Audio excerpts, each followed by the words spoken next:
विद्यार्थी मी कस्तुरी आज Valentine day निमित्त तुमचं सर्वांचं स्वागत करत आहे. खरं तर व्हॅलेंटाईन डे म्हणजे प्रेमाचा वीक, दोन मने एकत्र येण्याचा वीक, गुलाबी रंगात न्हाऊन निघण्याचा वीक. अशीच एक जोडगोळी सामाजिक कार्यात अविरतपणे कार्य करणारी आपल्या स्टुडिओमध्ये आलेली आहे. त्यांचं आपण स्वागत करूया. तुझं हसणं आणि माझं फसणं दोन्ही एकाच वेळी घडलं, नकळत माझं मन तुझ्या प्रेमात पडलं.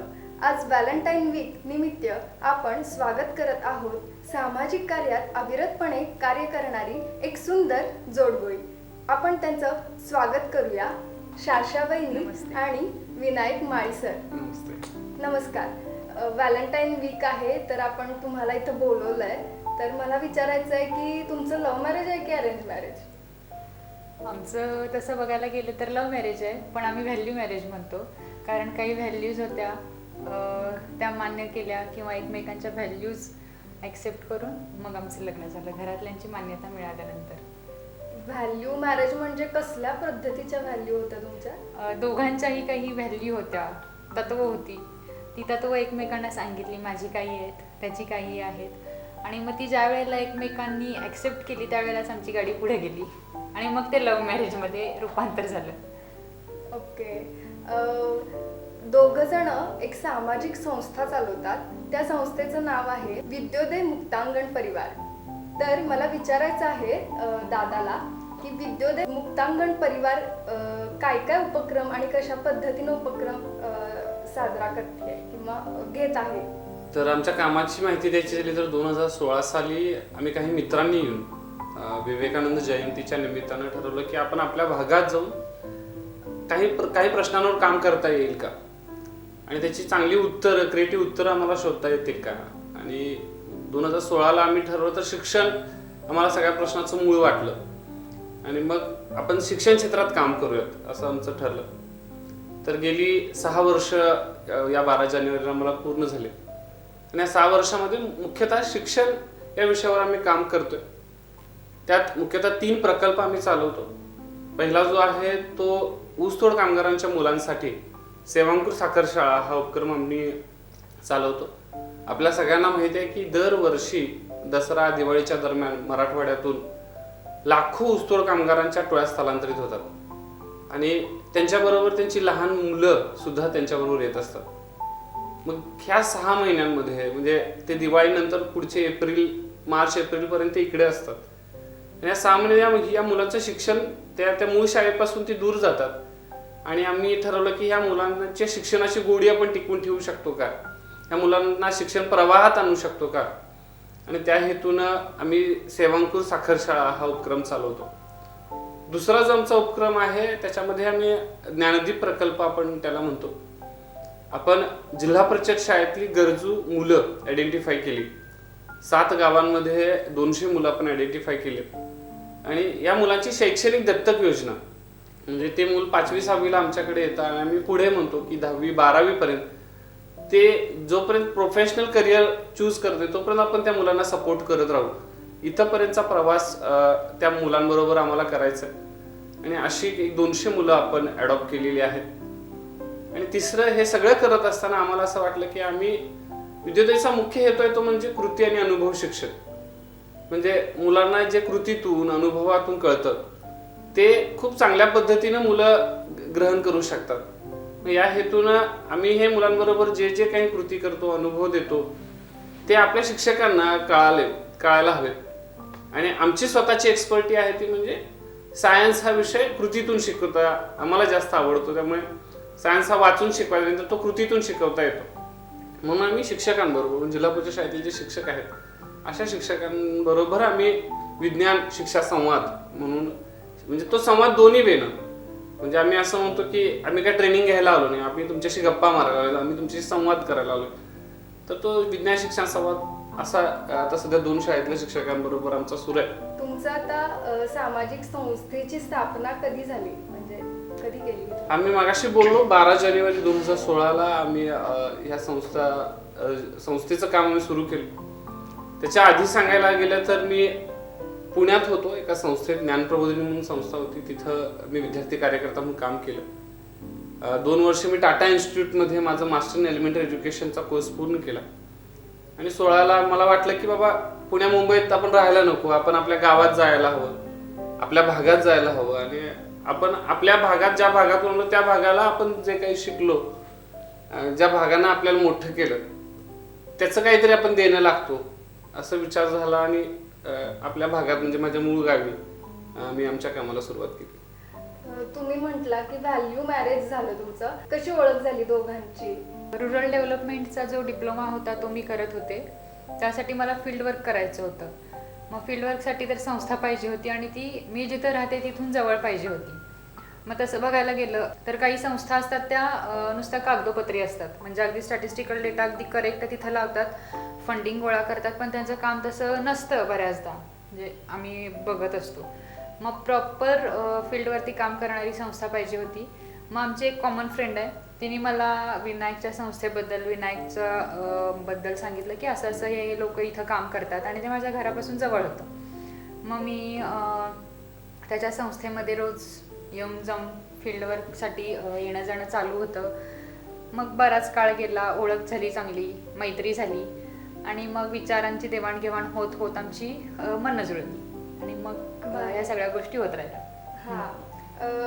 स्वतःची संस्था स्थापन केली वयाच्या 25-26व्या वर्षी आणि त्याच वेळी एक असा टप्पा असतो की आता लग्न करायचं आहे आणि जोडीदार कसा हवा, तर मग त्यावेळी सारशा वहिनींची ओळख झाली. तर मग ह्याच्याबद्दल तुमचं काय, कसं हे झालं सगळं? वय 25-26 प्रत्येक युवकाच्या आयुष्यामध्ये काही काही ड्रीम असतात, म्हणजे बाबा मला सेटल व्हायचं आहे, मला करिअर करायचं आहे आणि मग हे सगळं झाल्यानंतर मग मला लग्न करायचं, समाजसेवा करायची. हे समाजसेवा तर हा मी म्हणतो की मी जेव्हा 30 पास आउट झालो तेव्हा मी ठरवलं होतं की मला गावात जाऊन काम करायचं.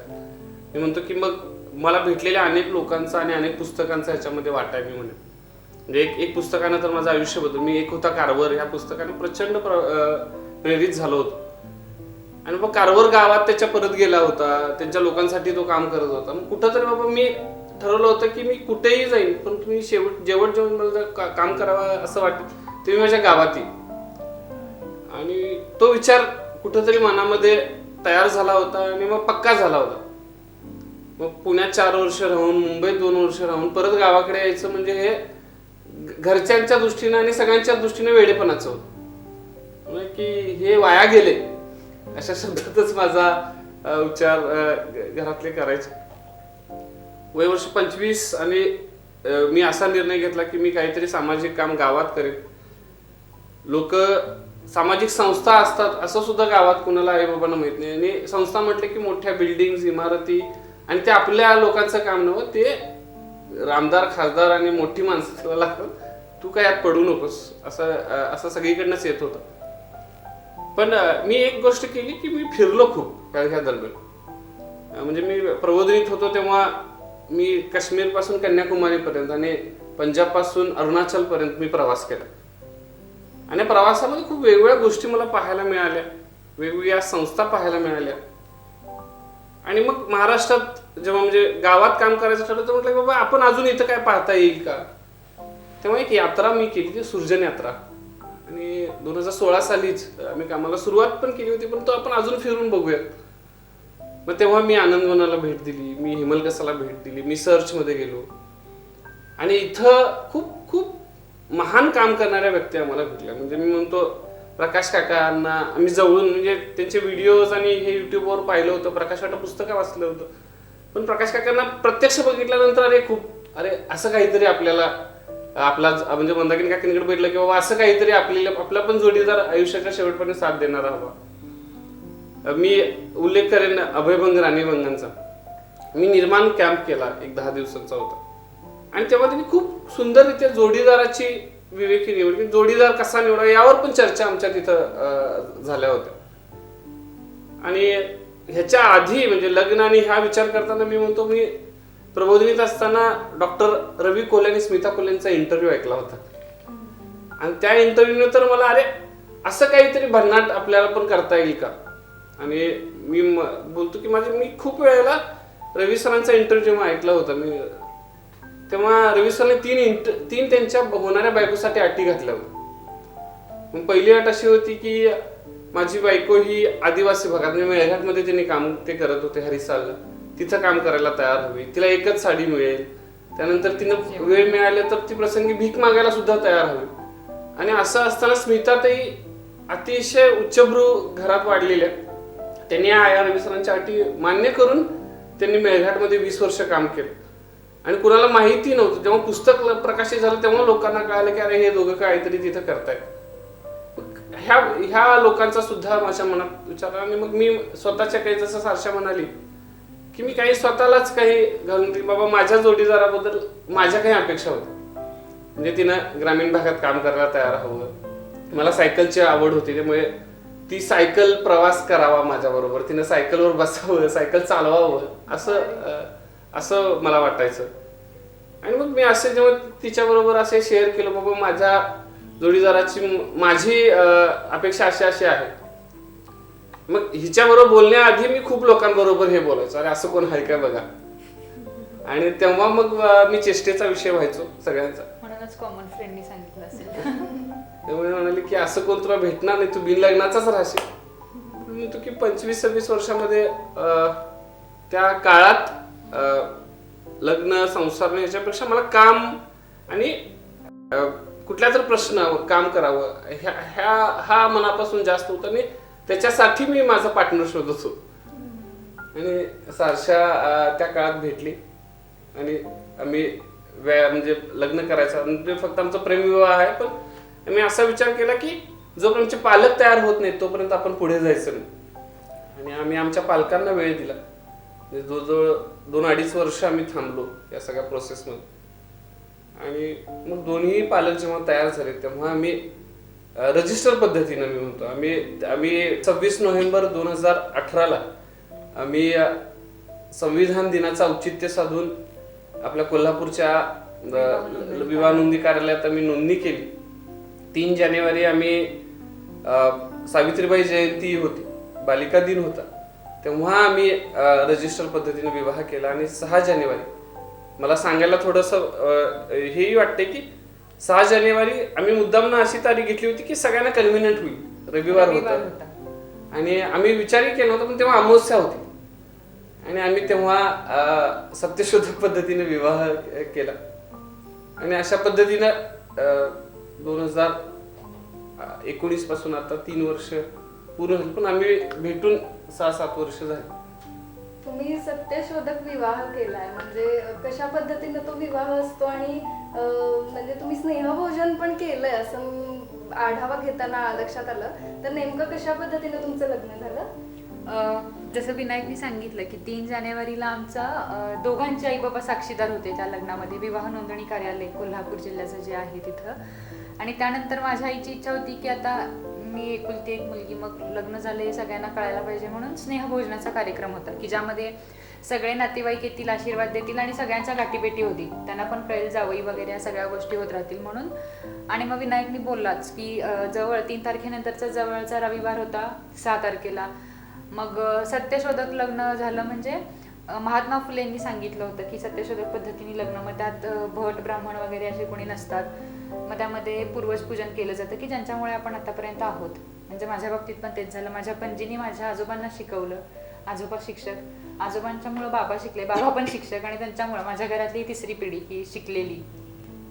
मग त्यांचं पण आपण काहीतरी व्यक्त करावं लागतं म्हणून ते पूर्वज पूजन होतं. ज्या ह्याच्यातून आपण खातो त्या मातीचं पूजन केलं जातं, अशा गोष्टी होतात. आणि तांदूळ ज्या अक्षदा म्हणून फेकले जातात तर ते तांदूळ न फेकता फुलांच्या पाकळ्या फेकले जातात की जेणेकरून माळी लोकांना वगैरे फायदा होईल. आणि ते तांदूळ म्हणजे ते बादच होतात जे फेकले जातात. 15-20 किलो तांदूळ फेकले जातात आणि ते पायदळी तुडवून ते मग त्याची विल्हेवाट लावली जाते. तसं न होता हे एक वेगळ्या पद्धतीने असतं की ज्यामध्ये पूर्वज म्हणजे आजी वगैरे यांचं पूजा केली जाते, या गोष्टी होतात.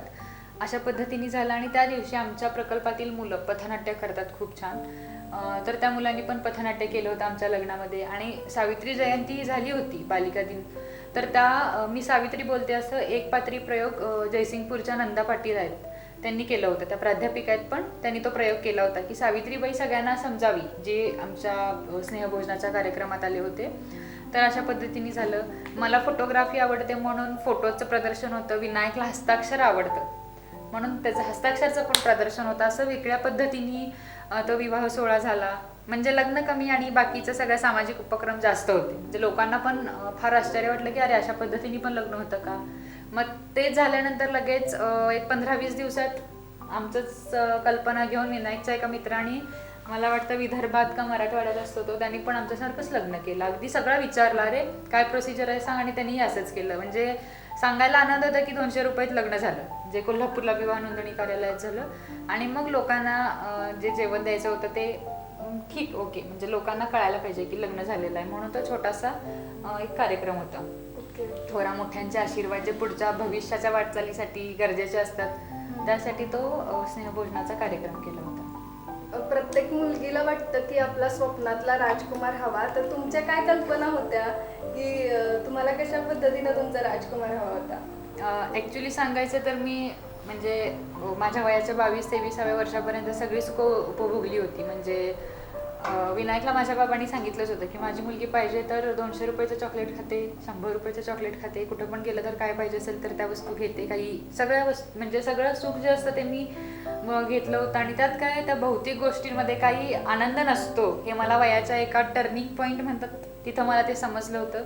त्याच्यामुळे स्वप्नातला राजकुमार मला असा पाहिजे होता की तो जे गरजू लोक आहेत त्यांच्यासाठी काहीतरी करणारा असावा. चांगलं आयुष्य तर सगळेच जगतात, म्हणजे भौतिक वस्तू असतील काय असेल हे सगळेजण उपभोगतात, सगळे अगदी. म्हणजे आता विनायकचं आणि माझं बघायला गेलं तर आम्ही दोघंही MSW आहोत. पुण्या मुंबईत किंवा बाहेर कुठे गेलो तर आम्हाला आरामात एक 60-70 हजाराची नोकरी, दोघांच्यात लाख-1.25 लाख रुपये असे आमचं इन्कम होऊ शकतं आणि या गोष्टी आम्ही बिनधास्त जगू शकतो. पण तसं न होता गरजू लोक आहेत त्यांच्यासाठी काहीतरी करणार आहे, आपल्याकडं काहीतरी आहे आणि त्या समाजाचं आपण काहीतरी देणं लागतो अशी ज्याची वृत्ती आहे अशीच व्यक्ती पाहिजे होती. मग जसं मी सांगितलं की फील्ड वर्क करण्यासाठी मी जात होते त्यावेळेला मला ते क्लिक झालं की बाबा हां ह्याच्याकडे त्याची वृत्ती आहे की आपल्याकडे काहीतरी आहे आणि तो ते समाजाला देऊ इच्छितो. जे गरजू आहेत, वंचित आहेत त्यांच्यासाठी त्याची काहीतरी करण्याची प्रवृत्ती आहे म्हणा किंवा मानसिकता आहे. तर अशा पद्धतीने मला जे पाहिजे होतं ते मी मिळवलं आणि मिळालं. मला स्वप्नातला राजकुमार मला असाच पाहिजे होता. असं हे नाही की चंद्र तारे वगैरे असलं काही नव्हतं. आणि आता सध्या तुमची NGO चालू आहे, कुठे चालू आहे ती? अब्दुल्ला या गावात. ओके, कशा पद्धतीनं चालू आहे आता सध्या? आता मी मगाशी बोललो तसं आम्ही 2 ऊसतोड कामगारांचे अभ्यास केंद्र साखर शाळा चालवतो. आपण शिरोळ तालुक्यातल्या 7 शाळांबरोबर जिथली मुलं आहेत त्यांच्याबरोबर काम करतो आणि शिक्षकांबरोबरचं काम. असं. मग दिवसाचं शेड्यूल कसं असतं त्याचं? तर एक प्रकल्पाबद्दल मी थोडं सांगतो. सेवांकुर साखर शाळा जर तसं बघायला गेलं तर मगाशी बोललो ऑक्टोबर-नोव्हेंबर मध्ये सुरू होते आणि मार्च-एप्रिल पर्यंत ती चालते. तर सुरुवात आम्ही आमच्या शिक्षिका असतात, आम्ही तायाम होतो त्यांना, त्या पालांवर जातात, मुलांना घेऊन येतात. घेऊन आल्यानंतर सुरुवातीच मी म्हणतो की जेव्हा ते येतात तेव्हा आम्ही पालकांना सांगून यांना शाळेत पाठवा. मग काही ते ठेवून जातात तिथं, काही फडात घेऊन जातात. मग आल्यानंतर पहिल्यांदा आमची पूर्ण शाळेची स्वच्छता मुलं करतात, आतली बाहेरची. आणि मग मुलांचा आम्ही 1 तास ठेवला, तुमच्या हातपाय धुवायचा तास, स्वच्छतेचा तास. पण शाळेच्या मुलं छान हातपाय धुतात. मग आमची शिक्षिका आहे म्हणतो, मुलं असे सगळे थांबतात, त्यांना विंचरलं जातं, पावडर लावली जाते, छानपैकी मुलं तयार होतात, प्रार्थना होते. आम्ही रोज एक बोधकथा मुलांना सांगतो, त्याला आपण नैतिक कथा म्हणतो. आणि त्या कथेवर मुलांना मी प्रश्न विचारतो. आमच्या शाळेत एक महत्वाचं आहे ते आम्ही रोज मुलांना तुम्ही कालच्या दिवसात काय चांगलं केलं आणि काय वाईट केलं हे विचारतो. मग मुलं ते शेअर करतात, मी कालच्या दिवसात हे छान केलं दादा, माझ्यातनं हे चुकलं. आणि आम्हाला असं लक्षात येतं की मुलं रोज काहीतरी शेअर करायचं म्हणून ते चांगलं करायचा प्रयत्न करतात. त्यामुळे आणि चुकू नये पण हा बरोबर दादा माझं आज काय चुकलं नाही, ताई माझं आज काय चुकलं नाही. म्हणजे मला उद्या काहीतरी चांगलं सांगायचं आहे म्हणून आईला मदत करणं असेल किंवा एखाद्या मित्राला मैत्रिणीला मदत करणं असेल किंवा ताई दादाचं काहीतरी त्यांनी सांगितलंय हे पुस्तक वाचा किंवा हे करा शाळेतलं, तर ते गोष्ट केली जाते उद्या चांगलं सांगायचं आहे म्हणून. आणि असे किती विद्यार्थी आता सध्या आहेत? आपण ऊसतोड कामगारांची जी आपली केंद्र चालतात ती 60 विद्यार्थी आपल्याकडे आहेत. 2 केंद्र आता चालतात अब्दुल्लाट आणि शिरवड या गावात. आणि थोडस दुसरी तासिका असते ती मी मगाशी बोलायचं राहील त्याच्यामध्ये आम्ही मुख्यतः मूलभूत भाषा आणि मूलभूत गणितावर काम करतो. 3 दिवस मूलभूत भाषा आणि 3 दिवस मूलभूत गणित त्यांचा पाया पक्का करून घेणं हा आमचा हेतू असतो. त्यानंतर त्यांना आम्ही सोडतो, म्हणजे त्यांना सुट्टी असते, ते परत त्यांच्या पालनावर जातात. तिथली घरातली सगळी कामं करतात परत. मग त्यांचं काय बाबा पारंगावर म्हणजे पाल याचा अर्थ जे राहतात तिथं ओके, हा. त्याला खोपट्या किंवा झोपड्या बोलतो. Okay okay. आणि ऊसतोड कामगारांची पालं असं म्हणतो, कारण का ते सगळं पालापासून तुम्ही तिथे गेलात तर ऊसांचं तुम्हाला हे दिसेल. किंवा आता सध्या त्यांनी बांबूचे चटई असतात बघा, त्या चटया लावून ते त्याचं छोटस ते टेम्पररी स्वरूपातलं खोपट टाकलेलं असतं, तिथं आम्ही मुलांना सोडतो.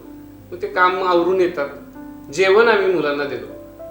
आणि मगाशी मी म्हणालो तसं सकाळची हजेरी आमची 25-30 असली एका केंद्राची, तर जेवायला 40-50 मुलं येतात. म्हणजे हे कशामुळे म्हणजे जेवायला जास्त आणि एक तर शिक्षणाची भूक ह्यांना नाहीये, पोटाची भूक जास्त आहे. ओके. मी म्हणतो की ती पोटाची भूक समजण्यासाठी ती मुलं पालांवर येतात. पालक सुद्धा काही एखाद दुसरा पालक असतो जो बाबा आम्हालाही जेवण द्या असं म्हणतो. सारशा वहिनी स्वतः जेवण बनवतात. हो हो. मी स्वतः जेवण बनवते. किती म्हणजे दोन्ही केंद्रावर म्हणजे कसं? नाही, एका केंद्राचं मी बनवते, दुसऱ्या केंद्राचं दुसऱ्या ताई बनवते. ओके. मग तुमचा दिवस कसा जातो यात?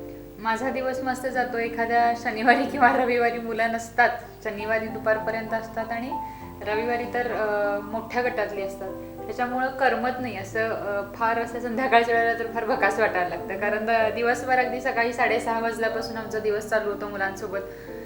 काही अभ्यासा करायला पण मुलं येतात, रात्री 9-9:30 पर्यंत असतात. मग रविवारच्या दिवशी फक्त मोठ्या गटातली असतात 4-5 पर्यंत. संध्याकाळच्या वेळेला असं काहीतरी भकास वाटतं, म्हणजे अगदी उठल्यापासून झोपेपर्यंत मुलंच असतात. मग त्यांचा अभ्यास असेल त्यांचं सगळं ऐकून घ्यायचं, शाळेत असं झालं तसं झालं हे सगळं ऐकून घ्यायचं आणि त्याच्यावरती सांगायचं. ती एक सवय पडली. हा. आणि आपल्याला माहितीये गेले 2 वर्ष लॉकडाऊन होतं. मग ते लॉकडाऊन मध्ये मुलांच्या शिक्षणाचा प्रश्न होता. मग ह्यामध्ये तुम्ही तुमचा उपक्रम कशा पद्धतीने चालू ठेवला? एक तर शाळा बंद झाल्या आणि आम्हाला बऱ्याच वेळेला प्रश्न पडला की आता काय ऑनलाईन शिक्षण हे तर ग्रामीण भागात उत्तर नव्हतंच. म्हणजे भले मी म्हणतो की आमच्याकडे अँड्रॉइड मोबाईल पण काही 50% पालकांकडे होते, तर काही 50% पालकांना अँड्रॉइड मोबाईल पण नव्हते. अख्ख्या कुटुंबात एकच फोन, त्यात पण 11वी-12वीला ताई दादा असेल तर त्याच्या शिक्षणाला प्रायोरिटी होती. तुझं काय, तुझं लहानच आहेस तू, असं आमच्या ग्रामीण भागात तर असंच बघायला मिळत होतं. मग आम्हाला सुचलं, मी म्हटलं की स्वामीजींचं एक वाक्य, स्वामी विवेकानंदांचं वाक्य, जर मुलं शाळेत येते तर शाळेने मुलांकडे गेलं पाहिजे. मग आम्ही गंमत गल्ली शाळा अशी एक योजना सुरू केली. मग ह्यात काय विशेष होता की बाबा गल्लीत जाऊया आपण. मग आम्ही 5 केंद्र अशी गल्ली शाळा म्हणून उपक्रम सुरू केला. मग आम्ही सकाळी 1-1.5 तास आणि संध्याकाळी 1-1.5 तास त्या मुलांबरोबर अभ्यास प्रवाहात राहावेत यासाठी आम्ही प्रयत्न करत होतो. म्हणजे मूलभूत भाषा, मूलभूत गणित आणि जीवन कौशल्य असं आणि विज्ञान. ओके. किती वयोगटातली मुलं असतात आणि त्यांचं शाळेमध्ये कसं तुम्ही रजिस्ट्रेशन किंवा कसं करता? आता 1ली ते 7वीची मुलं जी आहेत हे मी आता तुम्हाला आपल्या जिल्हा परिषद शाळेतल्या मुलांबद्दलचं बोलतोय. गंमत गल्ली शाळा हा जो उपक्रम आहे तो, तर ही 1ली ते 7वी पर्यंतची मुलं असतात. त्याच्यामध्ये आपण 3 गट करतो. 1ली ते 4थीचा एक गट, 1ली ते 3रीचा एक गट असतो, 4थी-5वीचा एक गट असतो आणि 6वी-7वीचा एक गट. आणि 1-2 ताया प्रत्येक गटाला आपण जोडून देतो. ओके.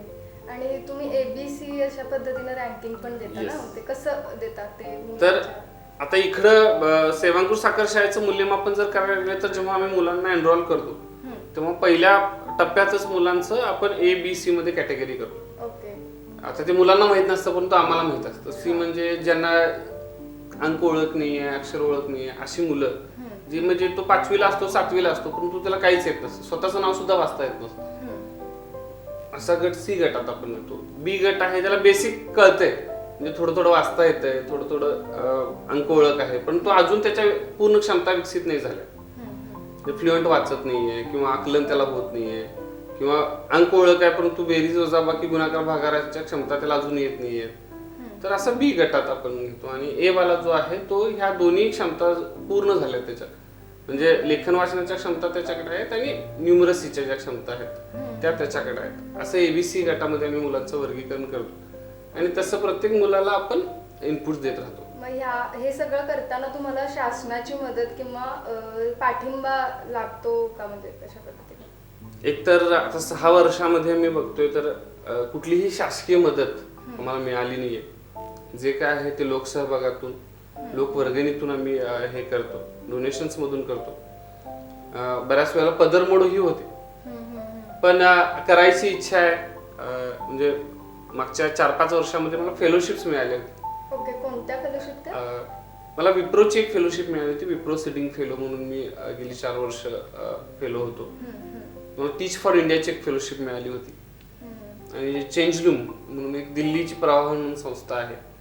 मग आम्ही युथ आहोत बाबा, तुमचं काहीतरी स्ट्रॉंग, तुम्हाला काही ना काही इन्कम हवा आहे, याहून काही ते फेलोशिप्स आम्हाला द्यायचे. इनिशियल आमचा फेज होता आणि त्यामुळे तो एक भाग होता की बाबा स्वतःचं घर आणि चरितार्थ चालवण्यासाठी काही रक्कम आम्हाला या फेलोशिपच्या माध्यमातून मिळत होती. ओके. आणि सध्या तुम्ही फिरती शाळा चालू केली आहे, तर ती काय कन्सेप्ट आहे फिरती शाळा? फिरती शाळा म्हणजे विज्ञानाचे प्रयोग जे असतील तर मुलांना 11वी 12वीत किंवा कॉलेजला गेल्यावरच समजतं की विज्ञानाचे प्रयोग, वस्तू कशा हाताळायच्या किंवा ॲसिड बेस काय आहे, न्यूटन्स क्रॅडल काय आहे, किंवा इलेक्ट्रिसिटी फिजिक्समधले असेल, केमिस्ट्रीतले असतील किंवा बायोलॉजीच्या असतील. ह्या गोष्टी त्यांना 8वीपासून आहेत, म्हणजे अगदी 1ली-2रीपासून आहे. खरं त्याला परिसर अभ्यास किंवा अशी नावं आहेत. आणि 8वी 9वी 10वीला मग प्रॉपर विज्ञान 1 विज्ञान 2 असे भाग आहेत. मग त्यामध्ये फिजिक्स केमिस्ट्री बायो, मग ते फक्त पुस्तकातच बघितलं जातं. आपल्या शरीरात माहीत नसतं, फक्त यूट्यूब आणि पुस्तक एवढंच माहीत असतं आपल्या शरीरात असं होतं तसं होतं. ते पुढं कधी त्याचं ह्युमन स्केलेटन असेल किंवा काही हे असतात त्या बघितलं किंवा दाखवल्या जात नाहीत कॉलेजमध्ये जाईपर्यंत. तसंच आणि विज्ञानाचे काही प्रयोग की अगदी घर हीच प्रयोगशाळा, घरा किंवा किचन म्हटलं तरी चालेल, की त्यामध्ये सुद्धा बऱ्याच गोष्टी इन्व्हॉल्व्ह असतात. मग हे सगळं आम्ही काय केलं की जवळजवळ 60 ते 100 प्रयोग एका गाडीमध्ये आम्ही ठेवले आणि आता ती फिरती प्रयोगशाळा, मग ती फिरती शाळा प्रयोगशाळा, मग ते कलाम यात्री त्याला असं नाव दिलेलं आहे. मग ते प्रत्येक शाळांमध्ये जाईल, मुलं त्यामध्ये येतील आणि त्या वस्तू हाताळतील असं आहे. आणि जी मुलं शाळेमध्ये येऊ शकत नाहीत, सेवांपूर साखर म्हणजे आम्ही जे सांगितलं ऊसतोड मजुरांची मुलं, तर लाट आणि शिरदवाडच्या मध्ये काही टोळ्या आहेत, त्यातली मुलं इकडं पण येऊ शकत नाहीत, तिकडं पण येऊ शकत नाहीत. का तर त्यांची प्रायोरिटी आपल्या खोपींचं देखभाल करायचं. मग त्यासाठी आम्ही असं ठरवलं की मुलं शाळेत येत नाही तर शाळा मुलांच्या पर्यंत जाईल. मग सकाळी पण आम्ही जातो आणि संध्याकाळच्या वेळेत पण जातो. म्हणजे हेच मुख्य हेतू आहे की बाबा लॉकडाऊनच्या काळामध्ये जसं आशा म्हणाली की बाबा आम्हाला खूप वेळेला पुस्तकं घेऊन जायची असायची किंवा फळा न्यायचा असायचा, तर तो त्या गल्लीमध्ये आम्हाला अवेलेबल असतो. मग आम्ही गुंडाळी फळे वापरायचो. आमच्या लक्षात आलं की अरे आपण ही शाळा वेगवेगळ्या पद्धतीने मल्टीपर्पज यूज करू शकतो. मग ती प्रयोग घेऊन जाऊ शकते, ती पुस्तकं घेऊन जाऊ शकते, ती इतर काही मटेरियल. बाबा आता प्रोजेक्टर आम्ही आमच्या शाळेत घेतलो, एखाद्या ह्याच्यामध्ये जायचंय तर फिल्म मुलांना दाखवायचे तर त्या पद्धतीने दाखवता येईल का. मग असं थोडंसं सगळ्या रिसोर्सेसना वाहून नेणारं वाहन म्हणजे आमची फिरती शाळा. ओके. आणि तुम्ही हे सगळं करत असताना पालक सभा पण अरेंज करता, मग ते पालक सभा कशी असते? तर ऊसतोड कामगारांची पालक सभा आमची एक वेगळी असते. बरं, म्हणजे दरवर्षी आम्ही ह्या बांधवांना आम्ही म्हणतो की एंटरटेनमेंट हे नसतंच. म्हणजे सकाळी उठलं की फडात जा, परत दुसऱ्या दिवशी फडात, आणि मग थोडंसं मी म्हणतो त्यांचं एंटरटेनमेंट म्हटलं तर मग ते ॲडिक्ट होतात, ड्रिंक करायला लागतात. महिलांचं आणि मुलांचं तर एंटरटेन नाहीच, तर आम्ही सिनेमा दाखवतो त्यांना. ओके. मग आम्ही तानी हा सिनेमा मुद्दामनं निवडलाय, जो एका मुलीचा प्रवास आहे, तानीचा प्रवास आहे, जी एका अतिशय गरीब कुटुंबात जन्माला आली आणि कलेक्टर झाली. म्हणजे त्यांना इन्स्पिरेशन. आणि पालक जेव्हा आम्ही म्हणतो की तुम्हाला आर्ची बनवायची आहे का तानी बनवायची आहे, मग म्हणतात की बाबा आम्हाला तानी बनवायची. आणि आम्हाला वाटतंय की मग खरंच काही पालक त्या म्हणजे पिक्चर एक वेगळं ऑडिओ माध्यम आहे ज्यातून खरंच त्यांना ते अपील होतं, थोडं मनोरंजन होतं. आम्ही मग मध्ये ब्रेक झाला की मग आमची पालक सभा सुरू. मग बोलतो बाबा आम्ही हे का करायला लागलोय, तुम्ही तुमच्या मुलांना घेऊन येता.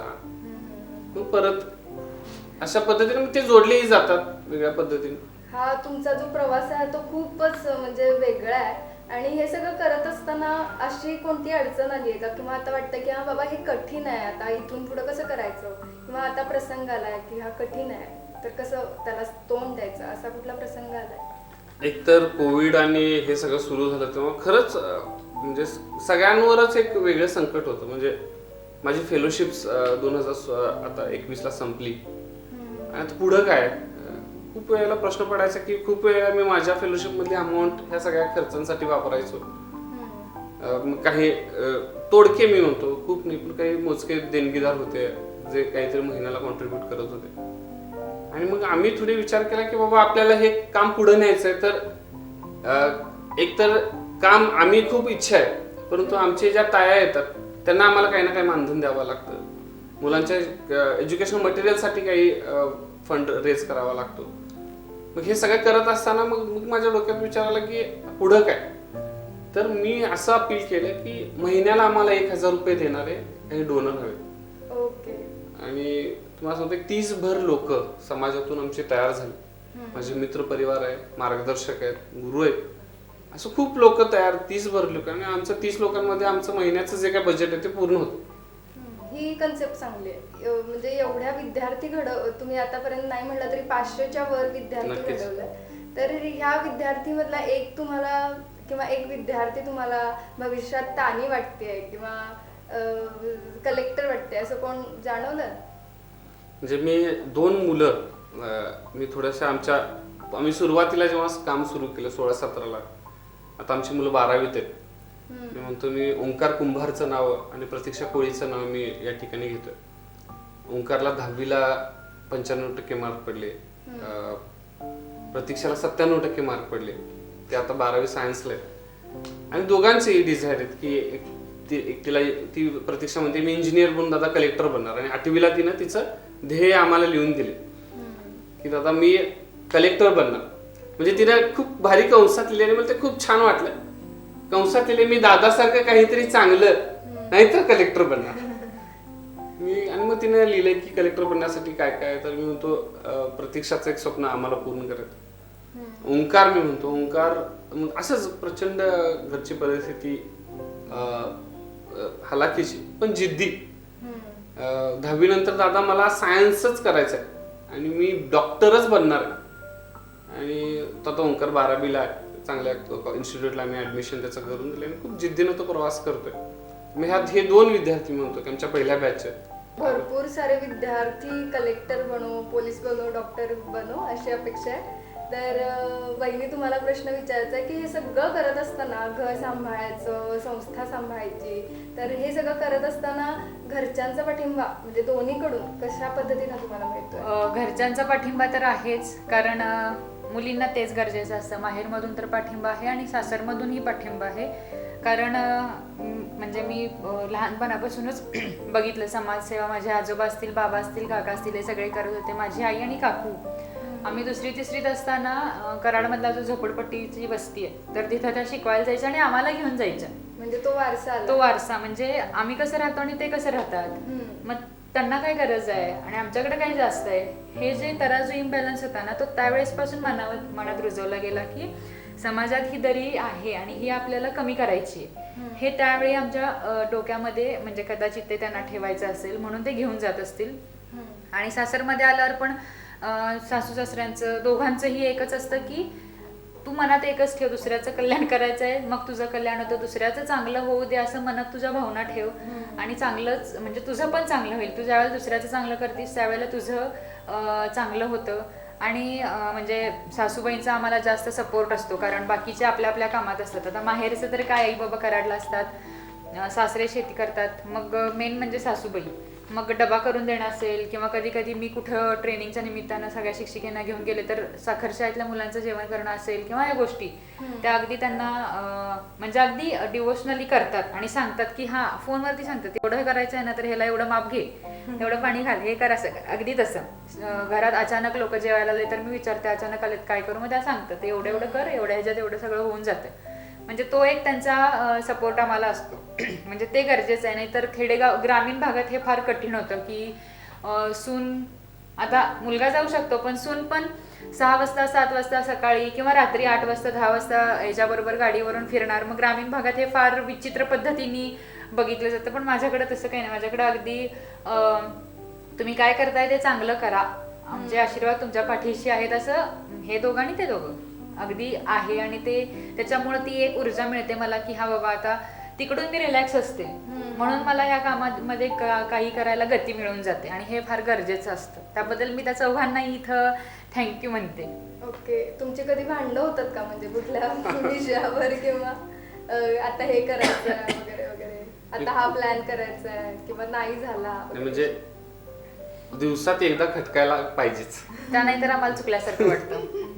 म्हणजे आम्ही 24 तास एकत्र असतो आणि इन जनरल फार कमी कपल्स असतात की 24 तास एकत्र राहून फार मोठा पल्ला गाठतात.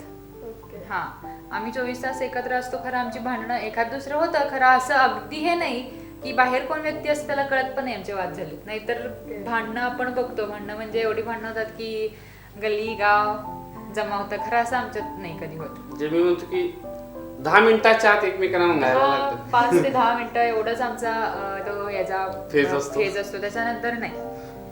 विद्योदय मुक्तांगण परिवारचे फ्युचर प्लॅन काय आहेत? तर एक आतापर्यंत आम्ही मुलांपर्यंत पोहोचलोय. म्हणजे मी तू जसं मगाशी म्हणलीस तर एक 500-600 आकडा मुलांचा झाला, परंतु आम्हाला सस्टेनेबिलिटीवर जास्त विश्वास आहे. मुख्यतः विद्योदयचा जी कल्पना होती ती म्हणजे मुलांना आनंददायी शिक्षण दिलं पाहिजे, मुलांना कृतीतून शिकवलं पाहिजे, मुलांना अनुभवातून शिकवलं पाहिजे. हा कुठंतरी गांधीजींच्या विचारांचा वाचत असताना आणि अभ्यास करत असताना झालं की बाबा मुलांना त्यांचं जीवन समृद्ध करणारं शिक्षण हवं. आणि मग विद्योदयने पुढच्या काळात असं ठरवलंय की आम्ही थोडंसं शिक्षक प्रशिक्षणामध्ये काम करू.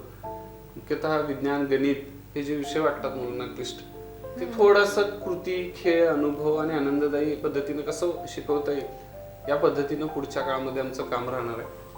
व्हॅलेंटाईन डे निमित्त तुम्हाला दोघांनाही व्हॅलेंटाईन डेच्या हार्दिक शुभेच्छा. स्पीड न्यूज लाईव्ह 24 मध्ये तुम्ही इथे आलात तर आमच्या परिवाराकडून तुम्हाला खूप साऱ्या शुभेच्छा. तुमचं असंच काम पुढं वाढत जाऊ दे आणि भरपूर साऱ्या मुलांना दिशा मिळू दे अशी अपेक्षा आहे.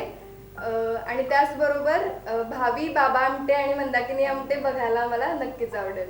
थँक्यू. तर अशाच ताज्या अपडेट्ससाठी स्पीड न्यूज लाईव्ह 24 चॅनेलला सबस्क्राईब करा आणि बेल आयकॉनवर प्रेस करा.